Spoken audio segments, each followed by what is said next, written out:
You're listening to Geordie Pride, Voices from the Northeast. I'm Hayley, and alongside my cousin Angela, we're thrilled to bring you the stories that share the heart and soul of the northeast of England. Each episode, we'll dive into the lives of extraordinary Geordies and those who call the northeast home, exploring their journeys and celebrating their achievements. From the town to the tease, from the arts to the sports fields, we're here to share the tales of passion, resilience, and of course, Geordie Pride. So whether you're from Whitley Bay or Washington, Gateshead or Gisborough, or you're just fascinated by the spirit of the Northeast, join us as we natter with the best the Northeast has to offer.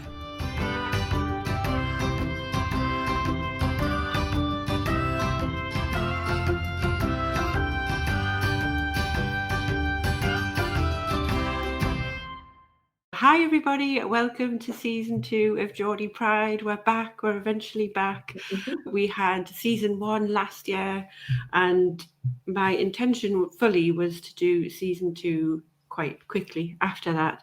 But as me and Angela are going to chat to you now about, we had quite a few things going on in our lives. We've got a bit sidetracked. So it's been a year since we done our last season. So we're here ready to start season 2. Really excited about all the guests. We'll talk about them a little bit later on about who we're going to be seeing in season 2. But yeah, let's have a little chat and an update. Angela, what have you been up to over the past year? Dear me, so much to mention, Hayley.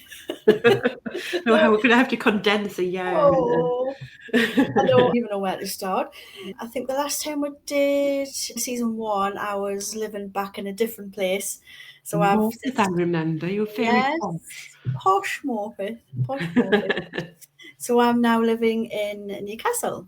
I moved house. I moved in with my partner, and I thought the best way, because obviously he lived in Stanley and I lived in Morpeth, and the best way forward for us two was to meet in the middle. So we ended up in Newcastle.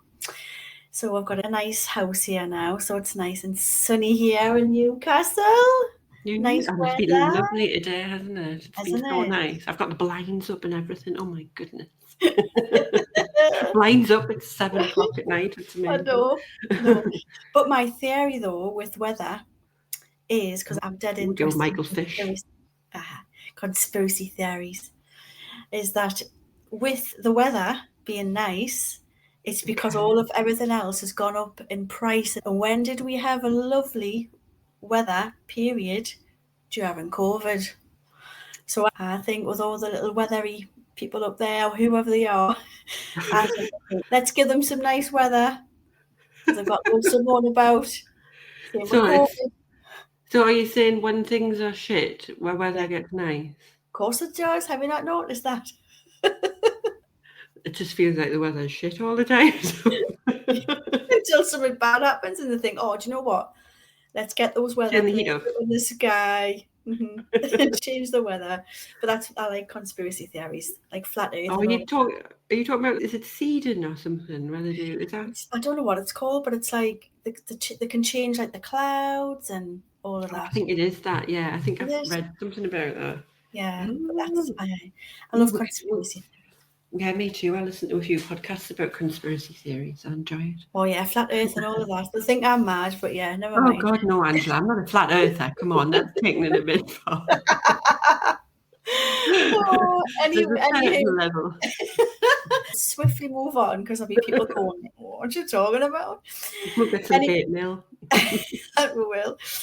Anyway, so yeah, I moved house back in August, so I'm in this nice place now. And then I moved from a toxic job. I don't mind saying, because I'm not bothered.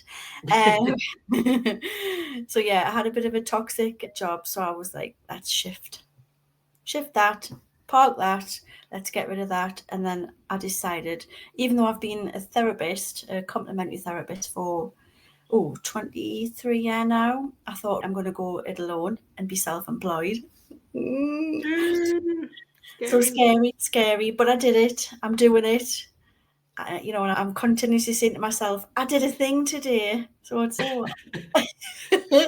Proud. I'm very proud of myself. Not many people say to me that you're that proud of it, but I am proud of myself because I've come a long way.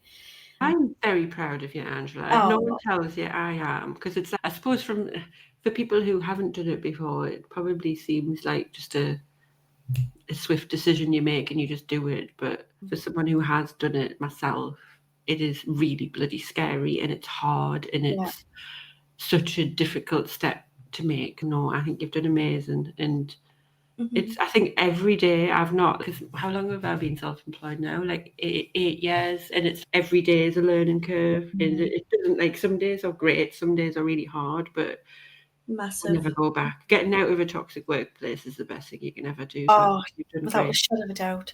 Without a shadow of a doubt, I'm much happier, even though I stress myself to death thinking, oh, have I got enough clients coming in? Am I doing a good job? But it always seems to kind of roll. So I must be doing something right. What's the saying again? You always do something. I can't remember what the saying is. Anywho, but make sure when you're doing something and it's not what, oh, I can't remember. Can't remember now. Anywho, Is it not just something like, if you do something you love, it always works out, or something like that? Is that? you never work a day in your life or something like that. Let's see. And do Ah, you know okay. Yeah, that yeah. one? You never work a day of your life if you do something you love. Like, That's it. yeah, yeah. We got there in the end. So no, I made the leap and I thought, do you know what? This is scary, but it's probably the best thing I've ever done. And I should have done it a long time ago. Because yeah, I I was in a think toxic everyone says that though. environment. It's like everyone that's done it goes, "Why didn't I do it sooner?" And I'm a firm believer where you get one life, don't you? And Hmm. you've got to, like, if you're spending a lot of it stressed to hell, Mhm. crying, angry with situations, that it's like you don't want that, do you? You No. get, so it's such a big part of your life, your work Mhm. and your career. It's like, as much as we don't sometimes like it to be, but it is a big part. You spend a lot of hours of your week doing what you need to do to earn money and put food on the Mhm. table. And if it makes you unhappy, ugh, nah, Exactly. yeah. Exactly. And I was doing it for other people and they were reaping the benefits. And I thought, you know what? I'm daft. Why don't I just do it myself? And I've never looked back. Yes, it's stressful sometimes because it's making sure I'm doing a good job for the clients that come in. I've got some lush people as well, just some really nice clients, and they keep coming back. So I must know what I'm doing. Magic hands, Angela, magic hands. I know. And me jack thumbs are huge for doing sports massage. Does that what? Are they muscly? You've got Oh muscly yeah, look, thumbs. like they're huge. But Oh, not that's so bad. amazing. They're not so bad today. Not so bad Muscly today because I thumbs. haven't. I know. I haven't massaged much. I haven't massaged the day. I've had a day off today, admin. So I've literally just gone and done it, and I'm doing great, I think, and I'm dead proud of myself, I have to say. And Should be. You should be. yeah, So where is it? so it's in with a place called. I'm in a therapy centre, so I hire a room there, and it's called Urban Angel. That's the therapy centre, and it's based in Brunton Park. There's a few little shops there in Gosforth, and it's literally 5 minutes from where I live, which is perfect. And I've got a lovely room there. It's all kitted out, and they're well pampered for my clients. They have a heated bed. They've got weighted blankets. I've All seen the all these things. oils. Oh, yes. If you follow Angela on Instagram, so what's your Instagram handle? It's Angela's Massage Therapies on Yeah, Instagram, and it's on Facebook. It's Angela's Massage Therapy yeah. on Facebook. So yeah, so it's canny. I'm enjoying it. It's yeah.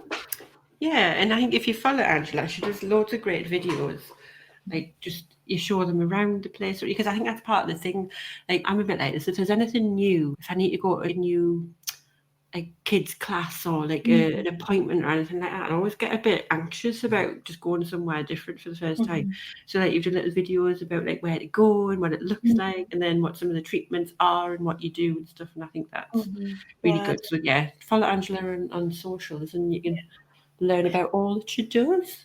oh yes, and Yeah. reflexology and Hobie candles, facials with nails, yard products, full body Everything's yeah. massage, sports massage, deep tissue, crystal therapy, Reiki. I think that's it. Oh, acupuncture, ear seeds if you don't like needles because it acts as the same way. So yeah, Multi-talented. But if you lived here, Hayley, you would have gotten it all the time. But you see, you're I living know, over in Leeds, man. I know, it's shit, isn't it? It's like, and to be honest, if I think you would have done wonders to me over the past few years. I don't know whether if we've even brought this up. I can't remember on the last one we've done where it was just us talking whether I brought it up. But so I've had a lot of health problems over the past 5 years or so. Me being me, I catch everything. I had swine flu when swine flu was a thing. Can you remember that? Yeah, exactly. So anything that's going, I get it. I've got a really crap immune system. And so I got COVID very early on in the pandemic, like January, February time before lockdown. So I had a lot of health issues over the past 5 years related to that. And if I had been at home, I'm pretty sure I would have been seeing you constantly and just getting you to fix my aches and my pains. And Making you nice blends and stuff like that. you'd be looking after us. I But would, yeah, I would. But you're living all them miles away. I'll have and to. your arms aren't that long. I'm good, but I'm not that good. Oh, you know what? We popped up home a couple of, I can't remember when it was. Was it last weekend or the weekend after? But it was like for the Newcastle United bus parade. We popped up home to see that because I wanted to take my dad, and my husband took his dad, and we thought that's lovely to create memories with them. And we just missed it so much. And then we'll go through this thing every time. We'll go for a couple of days back home, and then for about a week or two, we're both sending each other links to houses. Oh, look at this house in Alnwick, look at this house in Morbus, look at this house here. Oh. And then we'll go, oh, shall we move back? And we're like, yeah, let's do it. And then a couple of weeks later, we're like, oh, no, we can't. It's not the right time. We can't. Oh. And then we'll go through the whole cycle again next time we go home, and it just really winds us up. I'm just like, oh, my God. Because we do want to go back home. We do. Yeah. And I can't think of anywhere better to live than the Northeast. I'm a massive fan of it. And if it was just me and Pete, I'd be there in a shot. But it's because of the girls, and we've had so many things. Like, yeah, it's because when we've been here, like today is our 10-year anniversary of being in this house. And there's been, like, I can measure the periods of time that, so we'd been here 2.5 years, and I'd left the job that I came down for in the first place because it was shit. Very similar to you. Horrible place. Oh, horrible. It just makes us feel sick thinking about it. Yeah. At that point, we thought, should we move home? But then financially, I was like, how are we going to do this? Because obviously, like, I didn't have a job. I was trying to get self-employed. So financially, we didn't do it. So there was like a period, that was 2018. So there's a couple of years of me trying to get on my feet. And then, of course, what bloody happened? COVID. So then we didn't really do anything during COVID because no one could bloody go out anywhere, never mind buy a bloody house. And then, like, we've had just like 5 years of like my health and just ups and downs of just general life, and just not being able to find a time that's been good to make the move. And now I've got a teenager and a baby, and then it's which is the right time, because you don't want to try to think of Annabelle, who's the teenager, like about moving home before doing GCSEs. Like, it's so it's like I feel like I've got very small finite windows of time to do it if I'm going to do it, but then just the thought of doing it is quite stressful with all of that. Who knows? I think one of those ideas, though, it's if you're sending each other links and you're not doing it, obviously it's just not the time for you. I think something will just click and you'll go, right, now's the time. I don't think it's the right time for you at the minute if you're indecisive. I think so, and I've always said that, Pete. I said it's because one of the phrases that I use because I'm into me decluttering and everything, which is why I like getting rid of things that are toxic, like the crappy jobs and stuff like that. So yeah, I'm not just decluttering cupboards, decluttering everything that's shit out your life. But one of my phrases with that is that if it's not a definite yes, it's a no. So I do think that, and we've always said that we'll only move back if it's the right time and the right place. Like, it's got to be, like, I would want the move to be like your house of dreams, like, and it has to be the house that I think I can see we're growing old in, like that type of forever home. Because we've never really had that, because when we bought this house, it's a lovely house, but it was never the home that I fell in love with, because we were just trying to find somewhere, because we needed to just find a base and settle. And because I got this job and we're moving down, we rented for a couple of months, and then we got this and we rushed through it. And then I don't feel like I've ever had my forever home. So we've always said, when we go back, whenever that will be, because we will go back, it has to be the right house, the right location, in the house that'll be a wow factor. And it's just, whether it'll be next year, this year, 10 years down the line, who knows. But think of it this way, the people who are in your forever house are probably still there. Yeah. Do you know what I mean? So you'll have to wait for them to move on for you to move in. Yeah, exactly. Not the right time. It's like a little cycle, isn't it? And you've got to be ready for whoever is in there to be ready to move on and pass the torch on to us. And something will just click, man, and it'll just happen. It will. Just made it a bit harder having a baby, but tell us a bit more about that and why we haven't seen you for a little while. Yes. So last year, I'm not shy. I talk about this publicly. Me and Pete had a few troubles having kids. So we had Annabelle in 2012, and we had Poppy in 2014. All lovely. And then we moved down here in 2015. And then around about 2017, 2018 time, we're like, oh, fancy another kid, because we've always said from meeting that we'd have 3 children, and that we'd always thought that we'd have 2 close together, and then a bit of a gap, and then another one. And I don't know why, but that was the conversation we had, and we've always believed that. So we wanted the gap originally to maybe be about 4-5 years, something like that. That was around about 2019-ish, 2018. And I thought that would be a nice kind of time. So we started to think about having babies then. And then again, because of the things that I just mentioned, that I left my job and being self-employed and stuff, it just kept getting put on the back burner. And then I fell pregnant December 2019. And then I caught COVID in January 2020. And then it just that's when everything just went wrong for us. And I lost the baby February 2020. And then we went into lockdown and everything. So it was just like that. It was just awful. I had my first miscarriage in 2020. And then I think at that point I was like, oh, maybe it's just not going to happen. Maybe I'm just, because I wasn't, how old was I? I was 36 at the time. So it's not like I was old. So I just thought maybe that it was just going to be a bit harder. I would left a long enough gap that it was going to be more difficult for her. And so we just kind of left it for a little bit. We didn't actively try. We just thought, well, if it happens, it happens. And then I fell pregnant again. It was summer 2022. And then unfortunately, again, I had another miscarriage. And I think it was at that point where we thought, nah, I just don't think this is going to happen. And I think we had emotionally switched off from having kids at that point. We were just like, because it's not anyone who's went through miscarriage, it's a horrible experience, and for both the mother and the father. And I think, like, Pete never wanted me to go through it again. He was very much, I don't want you to have to go through another miscarriage. You've been through enough. I still had ongoing health issues with long COVID. And so I think emotionally we had switched off. We had started to have the conversation, should we just stop trying?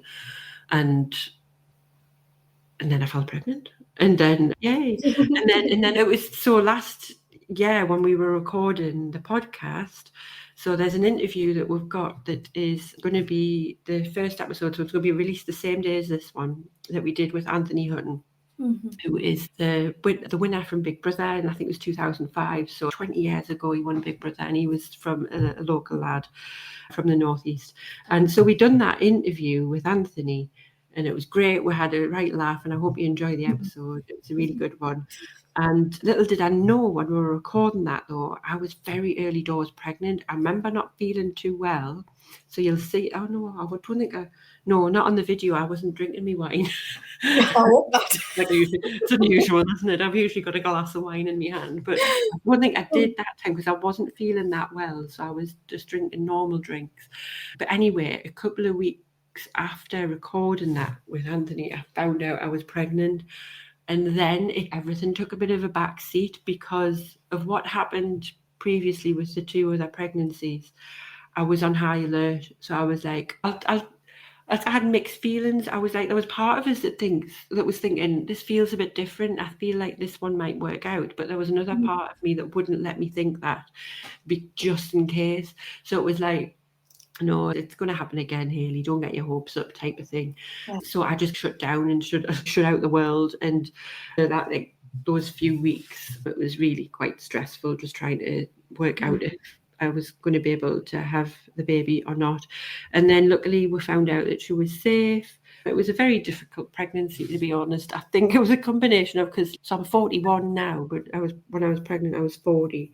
And last time I was pregnant, I was like 30. So I've got like another 10 years on us, and it doesn't sound a lot, but bloody hell. I think just with my health, my long COVID and being 40, the pregnancy was just awful. I would never change it for the world, obviously, but I just felt shit. I felt like I had been hit by a bus about 50 times, then thrown off a cliff, and then stamped on by a horde of elephants. It was like just awful. So it was just contending with a really like stressful period, a very emotional time, but then a very physical, trying time as well. But we had her in December. And she's gorgeous. Yeah, I will say that because she's part of the family. Yeah. But yeah, she's got into the family. So because there was, Peter's always said, he was like, we're going to have another girl. We're going to have another girl. And I was like, no, I can see it being a boy, Pete. I can see it being a boy. We're going to have 2 girls and a boy. Then we're doing a gender reveal, and he was like, told you. Girls. So yeah, that poor guy is destined to be surrounded by women. But yeah, so it's 3 girls. So I'm going to be in trouble. But flying about. The poor bugger, man. Like at least we have got a male dog and a male cat, so you can take solace in that. But no, since she's been born, she was like she just fit in. She's fit in so lovely. And I tell you what, I was really worried about the big age gap, because obviously the biggest age gap is with my eldest, who's 13. So it's like a 13-year age gap. And I wasn't too fussed because there's a 7-year age gap with me and my sister. So that's not too bad. But I was thinking 13 years, that's a lot. And I was really worried about not being like connected and stuff. And it might be different as they get older, obviously. But my goodness, I have just, it's amazing. Just watching my 2 eldest with her is like a dream come true. Like I always wanted to make Poppy a big sister. And just watching her with them, like they'll just sit and play with her, and they're just gazing at each other. And like Ivy gives the biggest smiles to the girls. Screw me and Pete. Like she wants to see Annabelle and Poppy. She's like, where are they? And then she sees them and catches her eye, and she's got the biggest smile. They're going to be the best of friends, aren't they? They're going to be best of marriage. Yeah, I do hope so. Like obviously when they're older and they're like, it'll be probably more difficult when they're like they've got their own families and stuff, and she might like, because I've said this to Annabelle, I was like, you might be married and have kids, and she's like a teenager, and I'm like, when I think about it, yeah, exactly. So like when she's 13, Annabelle will be 26, and I was married and pregnant with Annabelle, well, nearly at that point. So like when you think about like the kind of life differences they'll be going through, it'll be weird, but I just, it's just so lovely. And she's good as gold, bless her. But yeah, that's why I've been a bit absent. We've all been busy, haven't we? Yeah, we've just been busy lasses with life changes, big life changes, and but now that's it. I'm done. No more, unless I move house. That's me for big life changes. I'm not popping any more frogs out. Yeah, I've been done for 13 years. I've got a 13-year-old. I think I'm just totally done now. Hard work, man. Honestly, man, menopause, it kicks your ass, man. Honestly. I'm waiting for that. So let's talk a little bit about season 2, I suppose, and see what we've got some great people coming up. We've had most of the conversations already. There's a couple that we haven't had yet, but yeah, really excited because we had some great feedback on the season 1 episodes and everyone loved listening to them. So I hope you enjoy listening to these ones just as much. We've got obviously Anthony from Big Brother. That was a good interview, wasn't it? Yeah, that was really good. We just had a right laugh with that one. Obviously, because we recorded it a year ago and I'd forgot half of the conversations we were having. And it's actually really lovely because we cover loads of stuff. We talk about his Big Brother journey. We talk about his growing up and what his childhood was like. And we touch on mental health and his experience after it. Yeah, his charity work and male mental health. And so we touch on loads of things, but we had a laugh with it as well, which was nice. So that's our episode is out today with this one. So go straight into that after listening to this and listen. That was a great one. But we've also got, who else we spoke to? We spoke to a drag artist from the North. Yes, Ophelia Balls. Ophelia Balls, yes, which the name, it tickles me. And I have to, because my daughter, my oldest, my 13-year-old, and she said, oh, she always asked me, oh, who are you speaking to tonight? And I said, no, it's a drag artist. She was like, oh, amazing. So I took a picture one more on and I showed her and she was like, oh my goodness, she looks fabulous.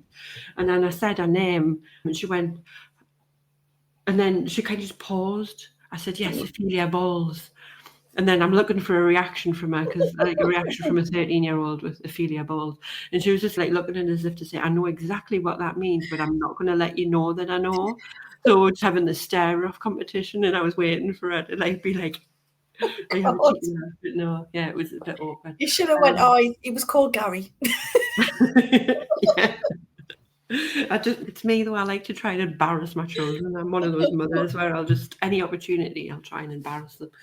But yeah, so who else have we spoke to? We've had Heather. Yeah, she's a lino artist. Yeah, we've had a witch. That was interesting. I love that sort of stuff. Yeah, that was an interesting conversation, talking about spirits and history. I've got to tell you about that. Oh.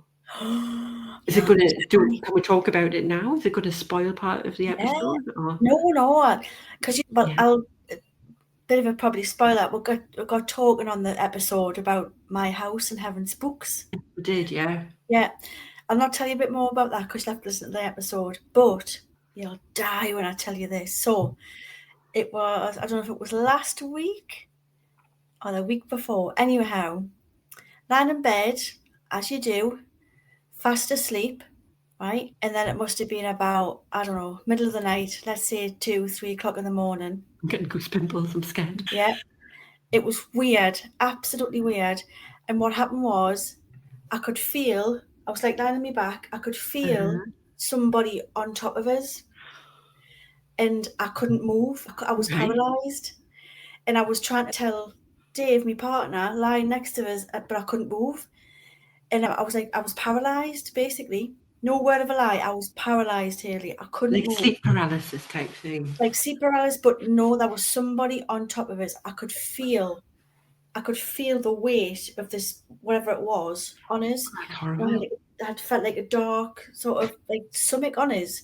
It wasn't Dave. He didn't just roll over on you. No. So then the next morning, obviously I must have fallen back asleep, whatever. I'd fallen asleep. Anyway, in the morning, I had mentioned this to Dave and he says, actually, Anne, she said, I thought you had put your hand on my knee. He said, but you were on the other side of the bed, like rolled over. He says, so you couldn't have put your hand on your knee. I said, somebody's still here then. And I saged the bloody shit out of the house and I still got the bloody spooks.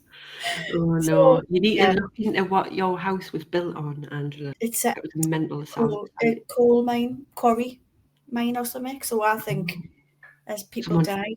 That's a dangerous occupation. I know. Yeah. But died there, Angela. That wasn't nice. And now they're in your bed. Yeah. Yeah. And I've seen shadows and all sorts as well over the last couple of weeks. It's just awful. That was weird. Just the darkness. But yes, you'd have to listen to that episode. Yes, we'll talk a little bit more about that and other experiences, don't we? So yeah, who else have we spoken to? So we've got Anthony from Big Brother, Heather, a lovely artist who is an adopted Geordie. Yeah. But she talks all about her art and why she loves the Northeast and how that inspires her art as well. The young lad, Jackson Payne. Yeah, lovely little lad called Jackson, who is the son of Taylor Payne, who we had in season 1. And we talk about, because he's a young musician and what his goals and aspirations are and everything like that. We'll talk about that. Then we'll speak to a guy called Mark. We're actually going to have that conversation next. So, but we're going to be talking all about local football, and obviously the big topic will be Newcastle winning the Carabao Cup as well. So I'm looking forward to that conversation. And then we also had Tolu, who is a poet. So he's originally from Africa and ended up coming into the Northeast through his job. But he is a poet, a writer, speaker, and is called Line of Newcastle. And yeah, it's a really interesting interview. You'll see why when you listen to it. So when it comes out, you'll see why we had a great time on that one as well. But yeah, he's a lovely guy, and we had a great chat with him about just belonging and home being wherever your heart is type thing, which was a lovely conversation. Very inspirational, wasn't he? I thought very deep conversations with him. He was canny. Yeah, they've all been lush, haven't they? They've all been good. I know, yeah, we've had some great conversations. Again, it just goes back to what we were saying about people that are from the Northeast and that settle in the Northeast. I think you've got to have a certain character and a certain personality, and everyone's just lush. And we've not had a crappy conversation yet, which is good. I don't want to be having like really laboured conversations for all you guys. So no, we've just had a lovely time. We've also got another couple of people coming up that we're going to be chatting to that we've not spoken to yet, but we'll be speaking to a lady called Laura, who works in AI, so a lady in STEM in the Northeast. I'm a big advocate for that, a STEM representative for girls, so that'll be a good one. And we're also going to be talking to a gentleman called Peter, who is part of the Easington Colliery Band, who performed on Sam Fender's album, the song Remember Me. So I'm really looking forward to chatting to them about just the whole experience and what it was like for them and how it came about and all that. So that's very exciting. But yeah, I think all of those guests were just so fabulous, and I've got no doubt the ones we've not spoken to will be just as good. So I hope you enjoy listening to them as much as we enjoy talking to them. And I thoroughly intend season 3 to not be as long as the gap we had between season 1 and 2. So if you have got a story you want to share or someone who does, then get in touch. We're always looking for guests to have a nice chat. And I just wanted to say as well, do not be nervous about coming on. We're not looking for people who've changed the world. We're literally just looking for people like you and me and Angela, where you might just be getting about your normal day-to-day life, and we just want to chat to you about the Northeast and who you are, what you do, and we just have very casual conversations. I hope that comes across when we're talking to people and you listen to the interviews. It's just like we're sitting in a pub having a chat, really. We're canny lasses. Aye, we're not bad, are we? Canny lasses. But yeah, is there anything that you want to add? Just what you said, really. I've really enjoyed the first season, and the second season I'm enjoying. It's just nice to have a chat with people and talk all about the Northeast, and a lot of them answer the same questions with the same answers, the quick fire stuff as well, which is quite interesting. They always say the same thing about living in the Northeast and what's great about living in the Northeast, and they always come out with the same answer, but you have to watch and find out what they say. And my question is, it's always the same as well, if they know what a cracker is. So without Googling it, to be fair, we have had a couple of people this season know what it is. So yeah, you'll have to work out which ones they are. But yeah, so thank you for listening. And all I say is just continue listening to the next episode now, which is out. I've released them both on the same day, so you can listen to mine and Angela's dulcet tones and then hop on straight over to Anthony Hutton's episode, which is a great listen. Fun moments, but also deep and quite touching moments at the same time as well. So yeah, thank you for listening. I hope you enjoy season 2, and make sure you subscribe to the channel, and then you'll get the episodes as soon as they're released every Friday. But yeah, from us, thank you, and we will speak to you soon. Speak to you soon.